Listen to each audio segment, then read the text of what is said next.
Bonsoir. Ce qui se passe en Algérie est difficilement croyable. Dans tous les domaines de la vie sociale, économique, politique, religieuse. Pour les Algériens qui y vivent, et tout particulièrement ceux qui y survivent, c'est un peu comme s'ils avaient été plongés dans une anesthésie, voire un coma profond. Une sorte d'insensibilisation progressive, chaque jour un peu plus, jusqu'à imprégner les mentalités, les attitudes, jusqu'à normaliser l'insolite, le monstrueux, la transgression, le mensonge, l'hypocrisie. Toute une société qui s'est enfermée derrière ses baraudages, une sorte de prison familiale où les gens se sont aménagés un havre de normalité, avec la désormais devise nationale « Heddi Bab Dari », ma limite est le pas de ma porte. Et alors qu'à l'intérieur des foyers règne la propreté, l'ordre, le respect des tabous, de la famille, du partage, dehors, c'est la jungle. Tag ala men tag. On ne descend plus les quelques étages pour aller jeter ses ordures ménagères. On les balance depuis son balcon. Dehors, c'est la jungle.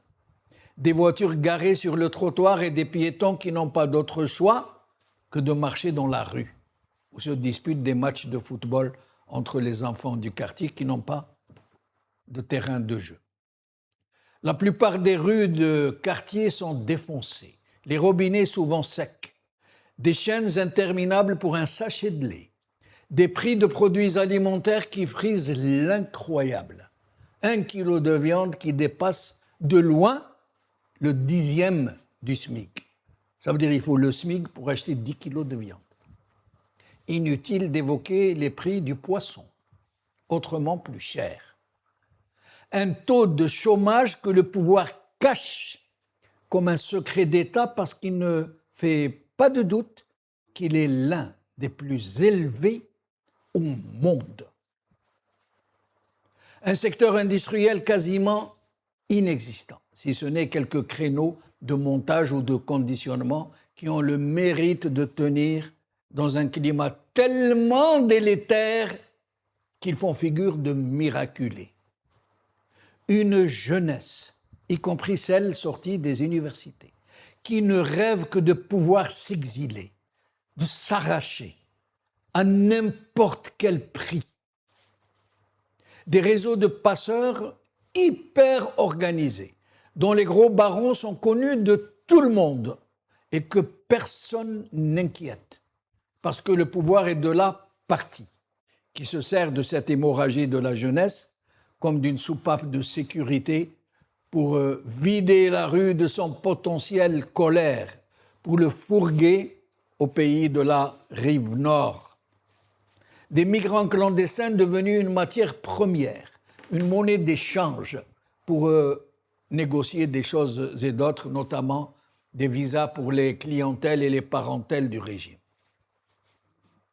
C'est ainsi que dans ce pays où des milliers de citoyens sont passés par la case prison, des milliers de hirakistes, juste parce qu'ils ont dénoncé le despotisme et qu'ils ont revendiqué la démocratie, un état de droit, juste parce qu'ils ont dit que la justice fonctionne au téléphone, juste parce qu'ils disent que pas un seul gros passeur n'a été inquiété, pas un seul.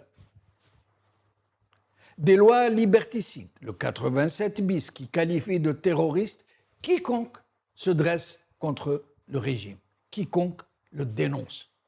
Une loi a été adoptée à l'unanimité par un parlement béni-oui-ouiste qui déchoit de sa nationalité quiconque ose dénoncer ce pouvoir totalitaire. Des tentatives de meurtre et d'enlèvement d'opposants ont été éventées par 2 pays européens, l'Espagne et la France, etc., etc. Je ne peux pas faire état de tout ce que subit ce malheureux peuple, pris en otage par cette mafiocratie et ses relais naturels dans des centaines de cyberbaltagias qui travaillent depuis, tenez-vous bien, depuis des casernes pour faire mousser les influenceurs du régime dans le même temps qu'ils attaquent avec une rare virulence les opposants qu'ils font passer pour des mercenaires, des traîtres à la solde de l'ennemi. Et rappelons que ces opposants ne sont pas à l'intérieur du pays. Ils ne peuvent pas. Au pays, c'est la peur. Ces opposants sont à l'étranger. Un président de la République qui viole publiquement le principe de la présomption d'innocence en direct à la télévision, 2 fois de suite. Un terrorisme créé de toutes pièces pour faire mousser les services de sécurité en même temps que maintenir la population dans une atmosphère de peur systémique. C'est pour ça qu'on dit terrorisme pédagogique. Et ainsi, dans ce terrifiant bouillon de culture, des tentacules monstrueux enserrent toute la société pour la vider de sa sève, se nourrir de sa chair vive. Une corruption qui a gangréné jusqu'à l'âme du peuple, l'être collectif, à un point où il est désormais licite d'aller le Hajj, le pèlerinage de la Mecque, avec l'argent de la Tchipa, d'en nourrir ses enfants, voire de construire des mosquées avec l'argent de la corruption. Le ver n'est plus seulement dans le fruit, il est tout ce qui reste du fruit. La violence, les agressions, les gangs de quartier, une consommation de psychotropes parmi les plus élevées au monde, le fameux Saroukh, l'insécurité dans les villes, des commerçants agressés en plein jour et devant tout le monde, des villes repoussantes de saleté, l'ennui, des plages squattées par des gens qui en ont fait des espaces payants, des rues que se sont appropriées des parkingers, c'est comme ça qu'on les appelle au pays, qui tous s'y baladent avec des gourdins et qui ne vous laissent pas d'autre choix que de payer ou de retrouver votre voiture vandalisée sous les yeux de la police. Un urbanisme désormais inexistant dans les villes devenues laides à pleurer, où chacun construit comme il veut, y compris sur le domaine public. Et en ce moment, cerise sur le gâteau, une campagne électorale proprement psychédélique que je n'ose même pas décrire pour ne pas me faire passer pour un Cassandre. C'est cela. Et pire encore, l'Algérie nouvelle et l'Algérie victorieuse de M. Tebboune. C'est cela, l'homme nouveau que Feu Boumedienne nous avait promis de réaliser. Sanasna'ur rajulul jadid. En attendant, et hormis les hirakistes dont des milliers ont été jetés en prison, dont plus de 200 y croupissent aujourd'hui, les Algériens semblent avoir été brisés, réduits à l'état de gens qui n'ont pas d'autre choix que de courir comme des dératés pour assurer le triste quotidien. Et pour d'autres, généralement ceux de l'autre trottoir, les soutiens du régime, d'arracher des morceaux de chair vive de la vache à lait et mettre le produit de leur rapine à l'abri dans leur base arrière de l'autre côté de la Méditerranée. Et roule, remoule.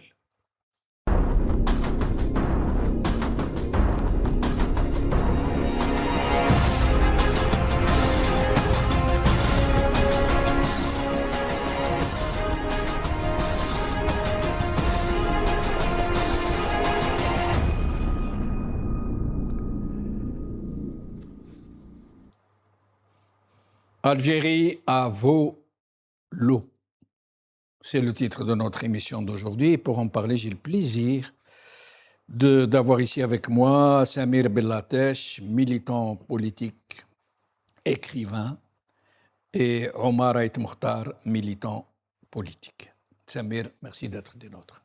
Merci pour l'invitation. Salutations donc d'abord à toi, à l'équipe technique, à nos téléspectateurs et à mon co-invité, M. Ait Mokhtar. Omar. Merci Samir, merci M. Benchenou pour l'invitation. Bonsoir aux téléspectateurs d'Al Magharibi. Alors, je vais commencer par Omar. C'est moi qui ai insisté pour que vous vous exprimiez sur un sujet en particulier. Vous avez voulu vous présenter à ces élections législatives et on vous a fait des misères. Absolument. Et comme nous allons parler des législatives, j'aimerais, dans ce tour de micro, vous laisser nous expliquer un peu ce qui s'est passé. Mon cas est atypique. Monsieur Benchenouf, je me rappelle, en 2019, on a fait une émission en tête-à-tête. Tu m'avais dit que tu étais têtu. J'étais le seul à ne pas croire au Hirak et à soutenir le 5e mandat. Je n'ai pas bougé, hein, j'assume complètement. Figurez-vous, j'ai été en Algérie pour me présenter à l'élection législative, cette législature qui se termine.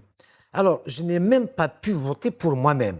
Tout simplement, l'école primaire, d'ailleurs, où j'ai fait donc mes premiers pas, était le centre de vote. Le portail a été soudé par des voyous. Ce n'est pas le village. Moi, je ne suis pas d'accord avec vous. Moi, je dis par les boycotteurs. En Kabylie, il ne faut pas dire les voyous, c'est des boycotteurs. La Kabylie, leurs moyens sont ce qu'ils sont, mais ne dites pas voyous. La Kabylie a une spécificité, c'est que la parole du village ne peut être transgressée. Ça serait le boycott. Si le village avait prononcé le boycott, on était obligé d'accepter et de suivre la parole du village. Ces gens-là ont d'abord transgressé le village, et puis moi. Il y a des moments où la jeunesse brise tous les tabous, y compris Tajmat. Ce n'est pas une jeunesse, ce n'est pas Tajmat, ce n'est pas une jeunesse. Après, donc, l'affaire a été élucidée, on sait qui c'est. Oui.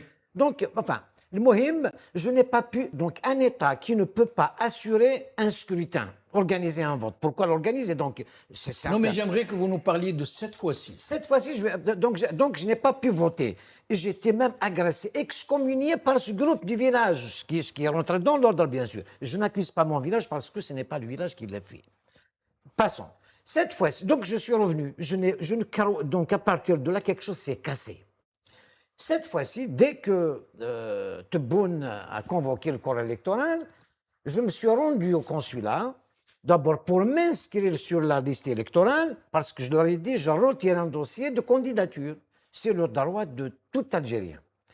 Qu'est-ce qu'on me fait? On me dit que votre dossier... Et j'ai demandé un casier judiciaire. Normalement, il est prêt en 3 jours. Il est fait par voie électronique. Une semaine après, on me dit que votre dossier est géré par l'ambassade. Je dis, comment? Je suis privilégié, vous m'avez classé terroriste, pourquoi l'ambassade? Je me rends à l'ambassade. Il me renvoie au consulat. Je repars à l'ambassade. Là, j'ai fait un scandale. Je lui ai dit, c'était le matin, je vais au consulat et je reviens. J'ai été au consulat, on m'a dit la même chose.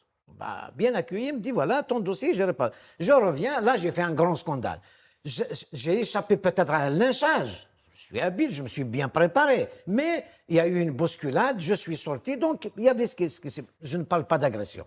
Donc, on me refuse carrément de retirer un dossier de candidature. Si on vous refuse, c'est qu'ils ont dû recevoir des consignes. Mais évidemment, évidemment. Et pourquoi d'après vous?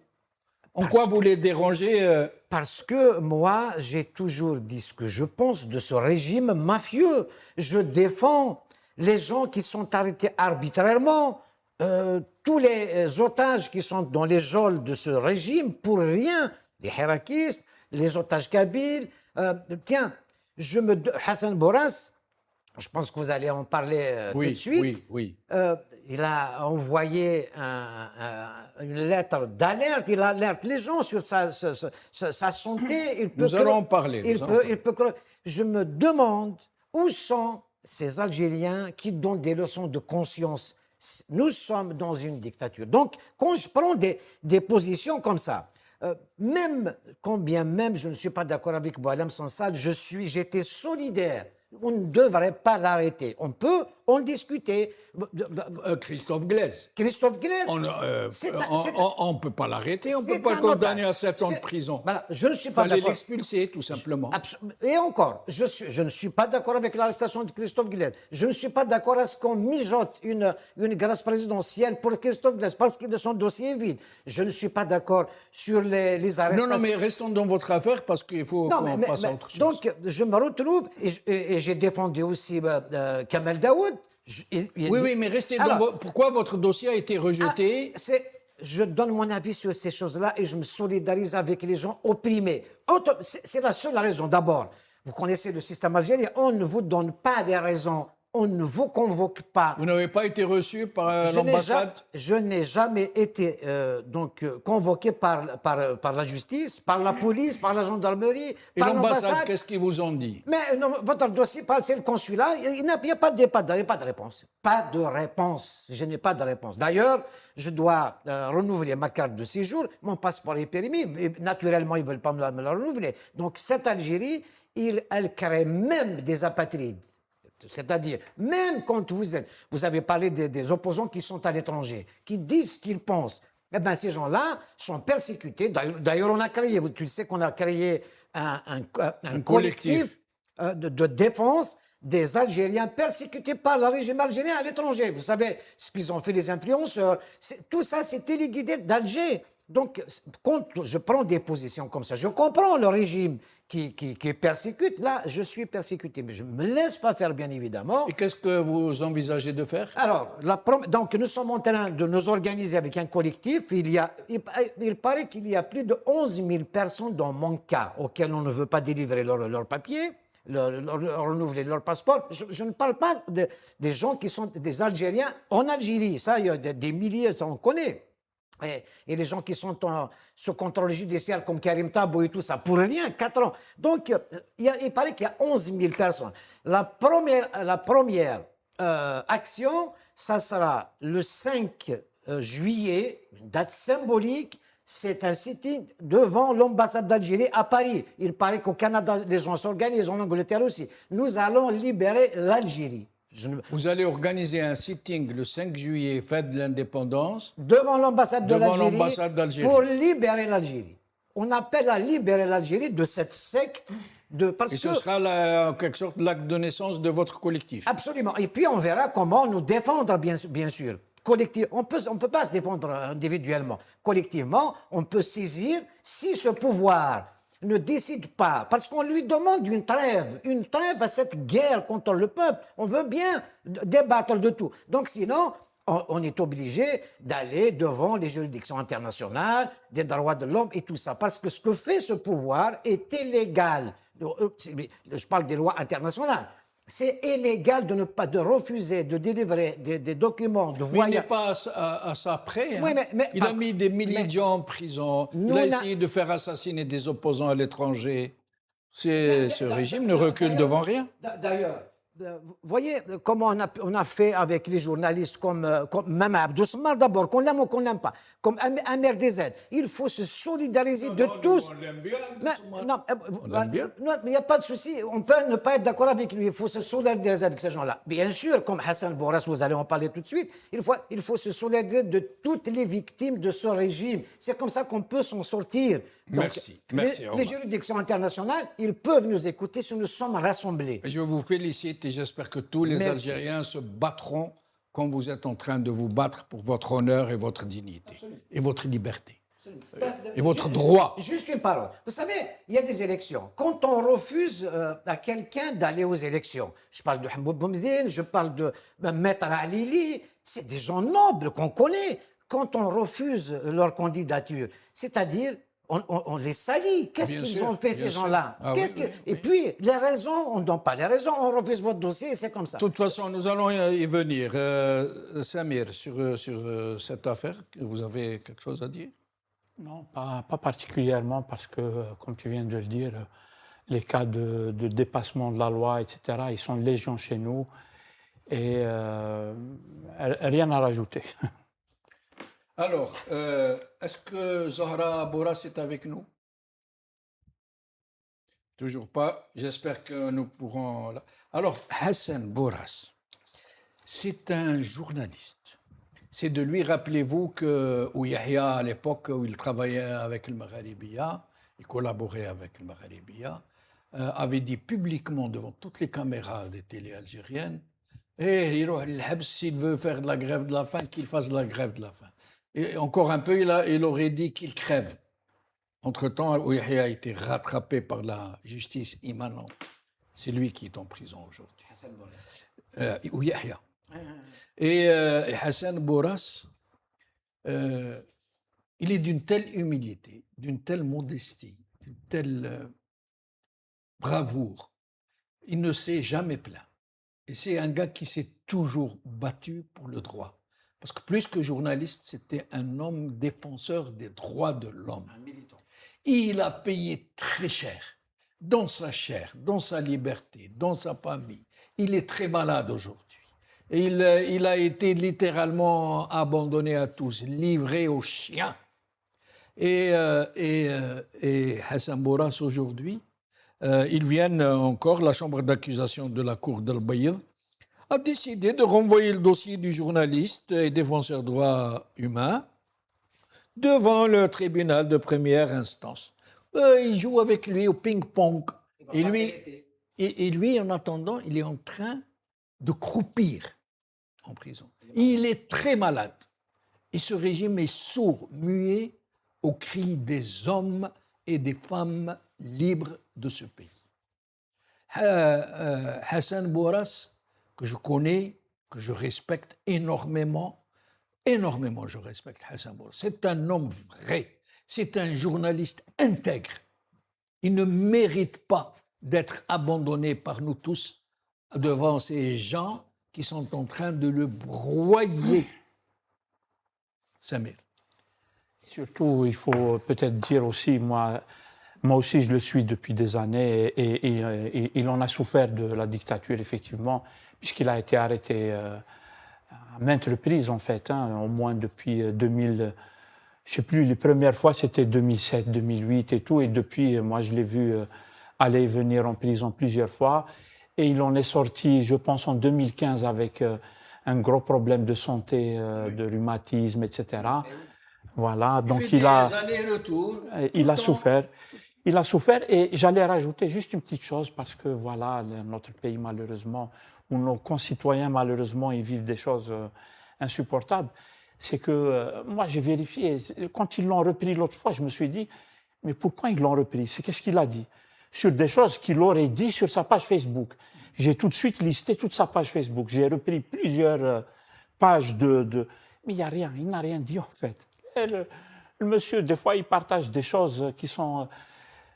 il est ironique. Il est ironique, tu sais, il partage des des petits extraits de films égyptiens où on dit des petites phrases où on rigole ou on pleure, on ne sait plus si on doit rire ou pleurer. Bon, tu jettes en prison quelqu'un pour ce genre de choses, là, on ne sait plus quoi dire. Samir, moi je suis certain que ce n'est pas Hassan qui les dérange vraiment. Vous savez, qu'est-ce qu'ils font?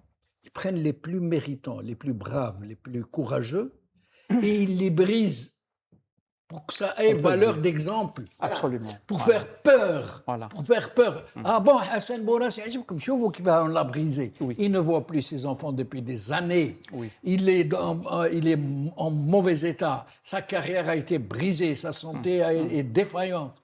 Et ils s'en servent comme d'un épouvantail pour faire peur à ceux qui seraient tentés de résister. On peut le dire. C'est son cas et c'est le cas de beaucoup d'autres qu'ils ont jetés en prison, où ils veulent terroriser ceux qui pourraient se dire on peut s'exprimer, on peut continuer à faire des lives sur Facebook, ou on peut dire des choses sur nos posts Facebook et tout. Eh bien, ils veulent terroriser tout le monde, c'est clair. Le cas de Hassan Boras, c'est le mépris. Par contre, nous sommes humiliés parce que si notre liberté ne sert pas à libérer Hassan Boras et les autres, Nous sommes humiliés nous-mêmes. Ce pouvoir, bien sûr, à travers Hassan Bourras et les autres, c'est de l'intimidation. Ils disent voilà ce qui peut vous arriver.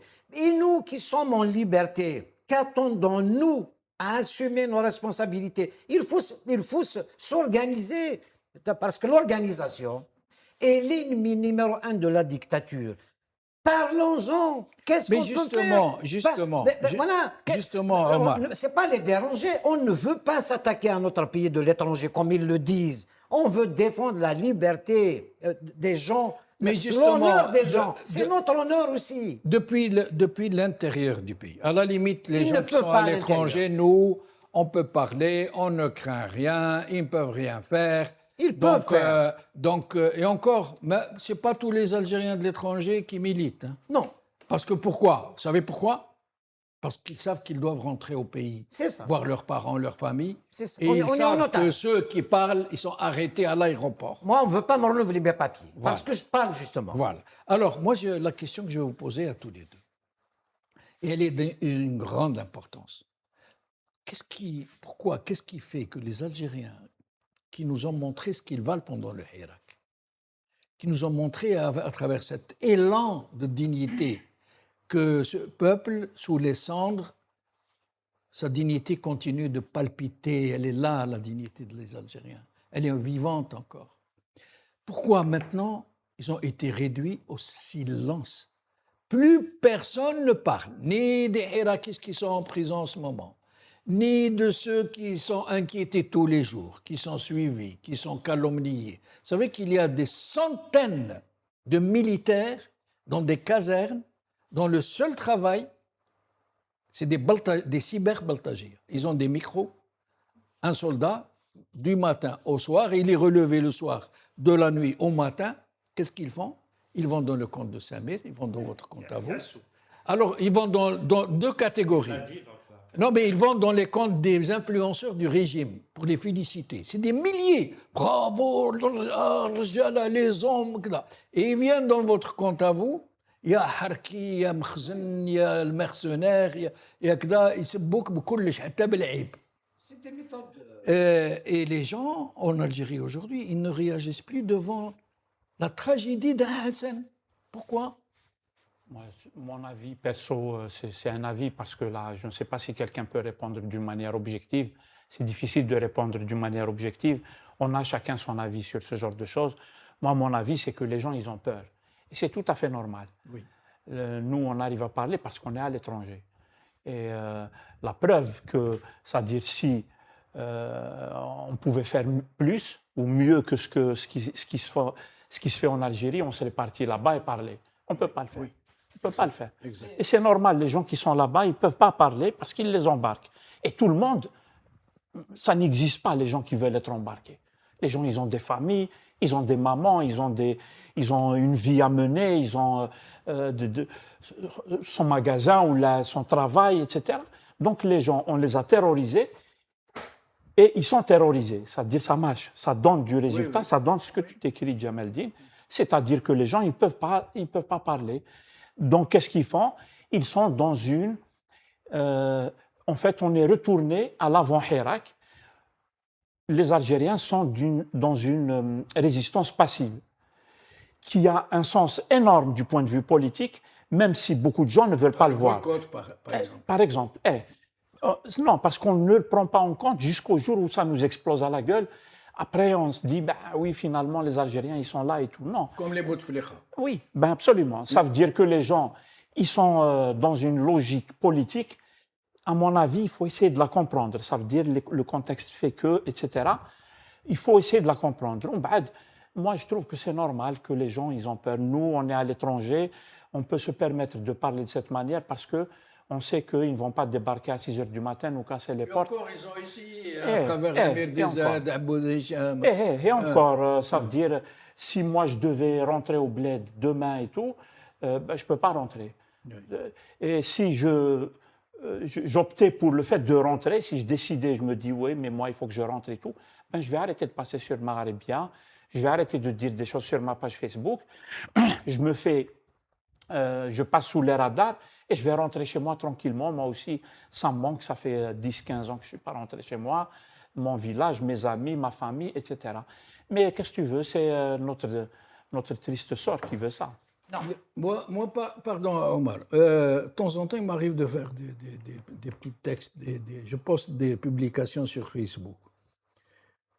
J'ai été étonné par des réactions simultanées de gens qui ne se connaissent même pas. Ils m'ont dit la même chose.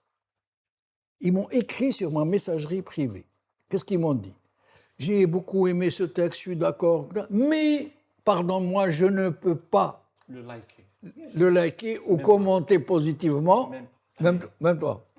Parce que je rentre au pays, j'ai peur. Ou alors parce que je vis au pays. J'ai reçu les mêmes retours sur mes trucs. Les gens, ils m'ont enlevé de leur contact et tout. Oui. Parce qu'ils me disent, je rentre chez moi, s'ils vérifient sur mon Facebook et ils voient que je suis en contact avec toi ou que j'ai eu des échanges et tout, j'ai peur. Et moi, je les comprends tout à fait. Avant de vous donner la parole, Omar, on a essayé de joindre Zahra Bourras. Zahra que je connais, dont je connais le courage, dont je connais l'engagement, mais dont je comprends aussi. Peut-être qu'on n'a pas réussi à la voir tout simplement, mais moi je crois qu'elle ne veut pas payer les pots cassés plus que sa famille ne l'a déjà payé. Moi, je sais que les gens de l'Bir, des amis proches Oui. de Hassan Bourras, n'osent même pas demander des nouvelles. Oui. Parce que demander des nouvelles, ça veut dire que c'est un soutien. Donc, je comprends. Voilà. Cette peur, justement, c'est à nous de nous occuper. Ceux qui sont en Algérie ne peuvent pas. C'est à nous de leur faire du courage, de donner du courage. C'est à nous de nous organiser. Ne demandez pas aux gens qui sont en Algérie de le faire. C'est à nous de faire ce mur de la peur. C'est à nous de le casser. C'est à nous qui sommes à l'étranger, du Canada, de Belgique, d'Angleterre, de France surtout. Tiens, moi j'appelle les gens à cesser d'avoir peur parce que si tu likes quelque chose, comme a dit cet énergumène de l'avocat Bitam, là, et il a répété ce qu'a dit Sayoud. Sayoud a dit à l'Assemblée nationale. C'est-à-dire, il t'arrête avec la loi que ce Parlement, justement, a voté à 100%. Mais lorsque tous les poids lourds, les transporteurs sont en grève générale, c'est lui qui a reculé. Ils lui ont montré que la volonté populaire, lorsqu'elle s'exprime, c'est pas toi, petit Sayoud. Non, mais ils vont finir par les infiltrer, par leur dire, par leur réseau, de ne pas faire grève.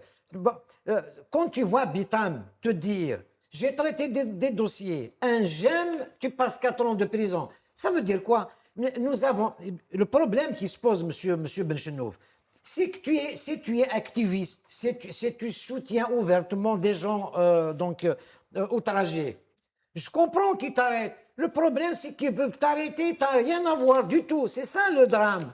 Par exemple, un Kabyle qui va à Alger, tu es du MAC. C'est à toi de démontrer que tu n'es pas du MAC. Oui. Et si tu es du MAC, et alors? C'est comme l'article 200 alinéa 7. Voilà, donc... Et l'autre, il l'a dit, un professeur de droit. Oui. Il a dit, c'est aux gens qui ont été accusés de prouver qu'ils sont innocents. Alors que le principe de droit, c'est au demandeur d'apporter la preuve et non pas au défendeur. Mais c'est que tu as fait un crime, c'est jamais... Alors, il se confirme donc que Zahra, malheureusement, elle nous a envoyé un message d'excuse. On ne lui a pas demandé son autorisation. Normalement, on ne le lit pas parce qu'on risque de la mettre en danger. Mais je vais le lire. Je vais le lire, s'il vous plaît. Je ne peux pas intervenir. La plupart des gens d'Al-Bayr évitent même de demander des nouvelles de Hassan, comme si c'était l'ennemi numéro 1. Ils évitent de passer devant notre maison. Qu'est-ce qui reste? Et etc. etc. Qu'est-ce qui reste? Moi, je me Pardon, sens, Zahra, tout le courage, je vous souhaite, franchement. moi, je me sens humilié. Moi, je me sens Oui, humilié. oui, bien sûr. Sa famille ne peut pas se... Toute si la on ne ville, l'aide pas, toute la ville, toute la population dont c'est le fils, mais ils ont peur. on cautionne ce régime par notre silence. Il faut en parler, il faut s'organiser. Venez le 5 juillet devant l'ambassade d'Algérie parce qu'on a envie de libérer l'Algérie. On aime ce pays, on ne veut pas que le peuple subisse encore davantage. Qu'est-ce que nous attendons? Organisons-nous. Très bien, l'appel est lancé. Alors, nous allons passer à un autre volet, Samir, Omar. La violence, les gangs. Aujourd'hui, il y a des quartiers où il y a des gangs qui ne se cachent pas. Ils ont des épées longues comme ça. Ils bagarrent, il y a des morts, Oui. il y a de la terreur dans le quartier. Personne ne bouge, les gens s'enferment chez eux. Nous allons voir deux cas. Normalement, on n'est pas autorisé à les diffuser, mais on va le faire.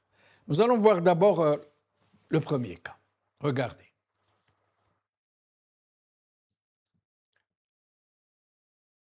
Il arrive en jaune, il rentre dans une boulangerie, il tire son épée, il menace et il se penche. Et regardez les gens derrière lui, il fuit, il fuit. Et là, il prend la caisse, le commerçant ne sait pas quoi faire, il prend la caisse en plein jour, en pleine rue, pendant qu'il court, les billets de banque volent en l'air, il y a même un passant qui va ramener un billet, le remettre, voilà. Normalement, le plus normalement du monde, en plein centre-ville, devant tout le monde, devant les passants, et nous allons voir un deuxième cas de violence. Malheureusement, la personne est décédée, vous allez la voir. Nous n'allons pas montrer les images choquantes, hein, mais vous allez voir quelqu'un qui a donné un coup de couteau à deux personnes.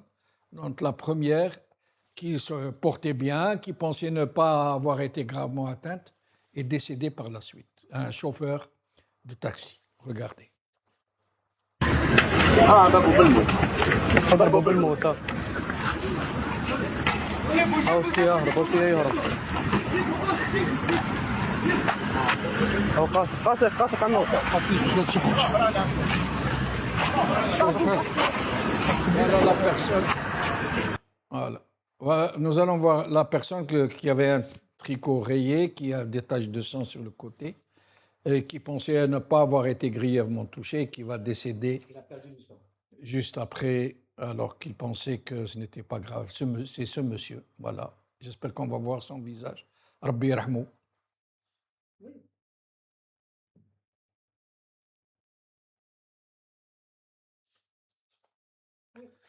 Voilà. Alors, Samir? Malheureusement, je pense que notre pays, c'est pas nouveau en fait, est plongé dans une ambiance de violence extrême et tout. Je pense que c'est aussi une façon de gérer un pays, c'est de le plonger dans la violence. Je pense que on a observé ce genre de choses depuis des années concernant l'Algérie, mais pas que. Moi, je me rappelle très bien avoir suivi des cas, c'est-à-dire une généralisation de la violence urbaine, etc. Dans des pays comme l'Égypte, dans les grandes villes et tout, c'est généralisé. Dans des pays comme le Maroc, c'est généralisé. Et du coup, on met la population sous pression. Et bien sûr que quand la population elle est soumise à une situation d'insécurité totale, je pense qu'elle a besoin de l'autorité, elle a besoin de l'État, et c'est une façon de gérer. Et à l'occasion, je me suis rappelé un copain, je pense que c'est un ami qu'on partage, je dirais après c'est qui exactement. C'est quelqu'un, en fait, que je connais, il est à Bouira. Et il filmait en direct de chez lui des bagarres avec des sioufs, avec des épées et tout, entre groupes de jeunes dans le quartier. Et il filmait de son balcon. Et moi, je lui faisais des commentaires. Et je lui ai dit, mais c'est grave quand même, parce qu'ils sont en train de se bagarrer. Comment est-ce qu'il y a la police? Est-ce qu'ils vont intervenir? C'était la nuit, il faisait noir la nuit. Et il me dit, regarde Samir, il lève comme ça le champ de la caméra et tout, il me montre le commissariat, il est juste en face. C'est-à-dire que les bagarres étaient généralisées avec Bilsiouf et ils ont mis le feu à des voitures et tout, et le commissariat était juste en face. Fermé, non Ils concerné. ils n'interviennent pas, tu vois, c'est-à-dire on le voit et on peut tirer la conclusion évidente qu'ils n'interviennent pas. Et voilà, en fait, ça veut dire que très clairement, on laisse la société plonger dans la violence totale et on imagine que pour une dictature, c'est une façon de gérer un peuple, de le soumettre à une pression qui est anormale en fait. Et quand les gens ils ont peur, ils ont besoin de l'autorité. Et nous, on est dirigés par des gens qui croient qu'on ne gère un pays que par l'autoritarisme, par la force, par la violence. Et puis la violence, elle est généralisée. Et la première des violences, c'est celle que font ces gens-là qui nous gouvernent. En parlant de Abdou Smar, pour le citer, il avait interviewé, peut-être que vous vous souvenez, il n'y a pas longtemps, enfin il y a quand même quelques années, 2-3 ans, un truc comme ça, il a interviewé un petit jeune qui est revenu d'Angleterre et le gars a pris 8 balles dans le corps, il n'est pas mort, c'est-à-dire ça relève du miracle, de chez Miracle. Il a garé sa voiture en face de chez quelqu'un. Il revient d'Angleterre, il avait son bébé, son premier bébé, il est venu le montrer à ses parents et il a garé sa voiture là. Les gens sont venus lui dire la voiture et tout, attention, le monsieur, il n'aime pas qu'on garde les voitures ici et tout. Tu t'en rappelles, il a été chercher sa voiture, le monsieur arrive, il a 75 ans, un truc comme ça, il sort un pistolet, il lui tire dessus et il a essayé de le tuer, mais en insistant, c'est-à-dire plusieurs fois, il lui a tiré dessus. Et le monsieur, rien n'a été fait contre lui parce que c'est quelqu'un qui travaille à la présidence. Et si les gens ils trouvent ça incroyable, cherchez-le sur YouTube, vous allez trouver son témoignage. Il l'a interviewé alors qu'il était bondé complètement. Il sortait de l'hôpital. Il n'est pas mort parce qu'aucun un élément vital de son corps n'a été touché.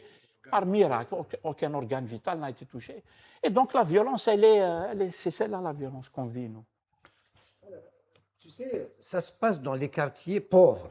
Donc, ce que cherche le pouvoir, c'est de faire peur à tout le monde. La première mission de l'État... Ça ne se passe pas dans les quartiers du régime, Haïdra ou les hauteurs d'Alger. Ils sont protégés et ils se protègent aussi. Ouais, ils ont ce qu'il faut. Ils sont armés, ils ont des vigiles, ils ont tout. Ne vous inquiétez pas pour eux. Donc, la première mission de l'État n'est pas assumée, celle de protéger les biens et les personnes. Donc, les biens et les personnes ne sont pas protégés. Dans les quartiers pauvres, qu'est-ce qui se passe? Ces gens-là vont demander, les faibles d'esprit vont te dire on mérite une dictature. Voilà ce qui se passe. Alors que c'est fait exprès justement de les laisser. Ils s'en foutent de ce qui se passe. Donc ces jeunes, ils sont livrés à eux-mêmes. Ils peuvent vendre la drogue et tout ça dans les quartiers pauvres. Mais c'est pour faire peur à ces gens-là qui ont fait le Hirak, justement. Ces gens-là ont fait le Hirak. Ce n'est pas Hydra qui a fait le Hirak. Ils ne veulent pas de Hirak. Évidemment.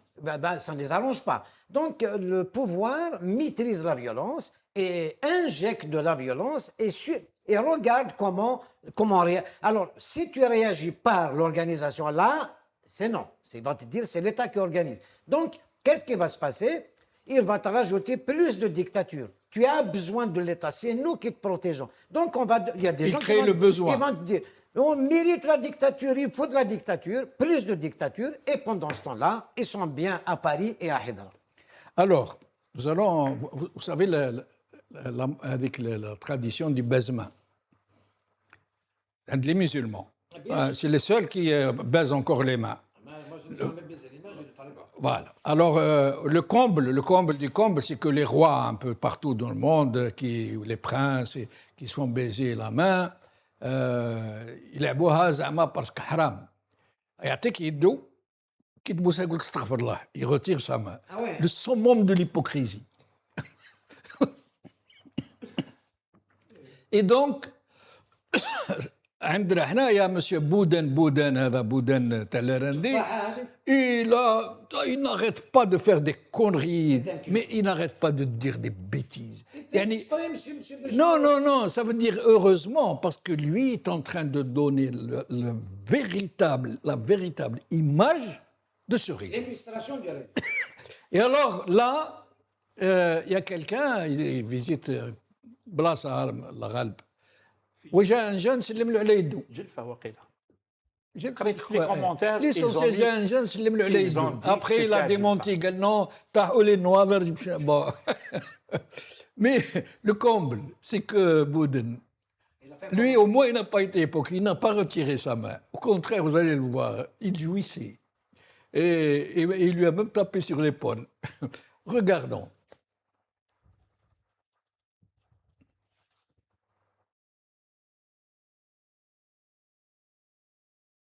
On n'entend pas, hein? Il justifie le mal.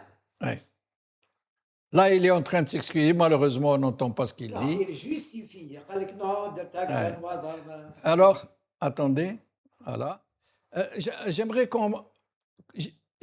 qu'on puisse revoir la photo qui est très nette. Ça dure un petit peu.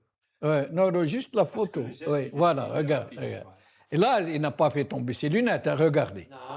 Ah, et regardez comme il est content, lui. C'est lui qui le regarde. Il est mort de joie. En chemise blanche qui le regarde. Et tous, ils sont en train de rigoler.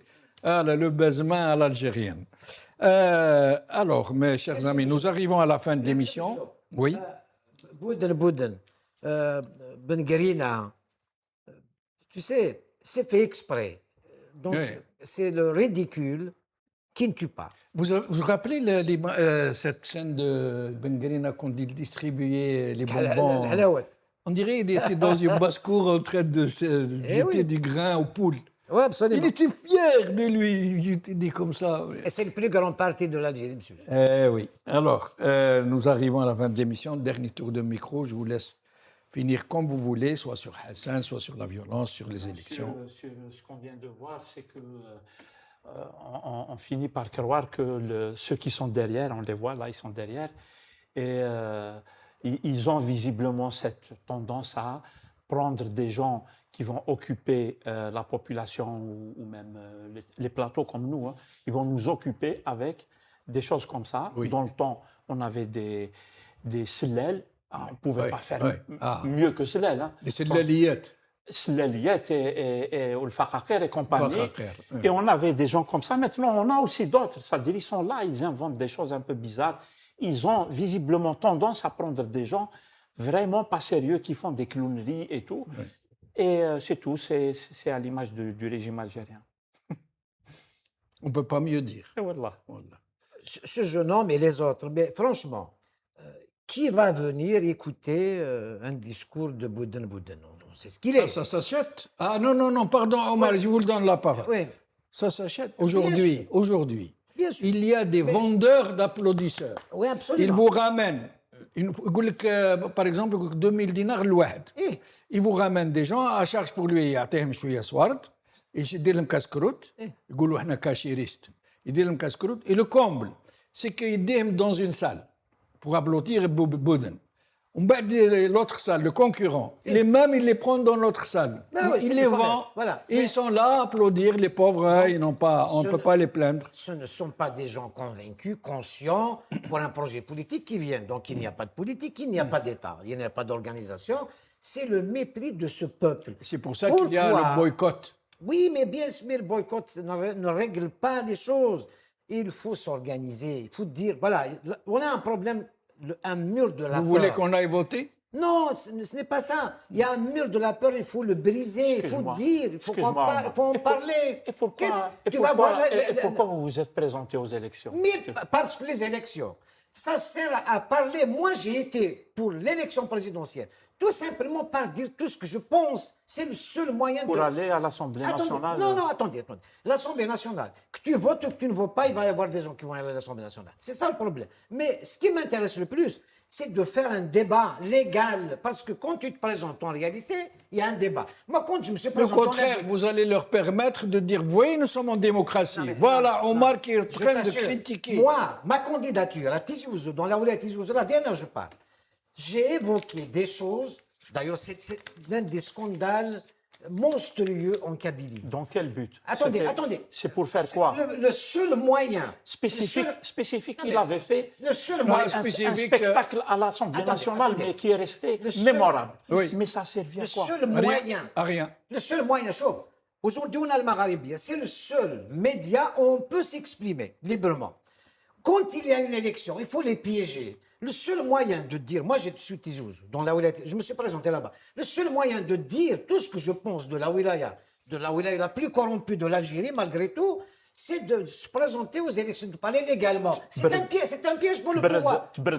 Mais non, vous savez, l'aérodrome de Freiha, c'est une grande wilaya comme Tizouz. On vend une piste d'atterrissage pour un homme d'affaires à 960 millions, ça vaut des milliards. Et puis là, on cherche, parlons de l'AFFS, de la SEC de l'AFFS, ils veulent faire une piste dans la rivière. Alors que les Français ont laissé deux pistes d'atterrissage. Il n'y a pas de piste d'atterrissage. Tu vends, toi, une piste d'atterrissage? Ah, on est arrivé à la fin. Un pays qui a 2 500 000 km².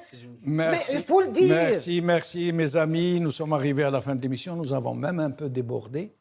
Merci Samir Billatesh. Merci pour l'invitation. Merci à Omar. Le plaisir, Omar Aït Mokhtar, pardon. Je deviens Alzheimer de temps en temps. Merci à vous, chers amis, de nous avoir suivis. Bonne soirée à vous.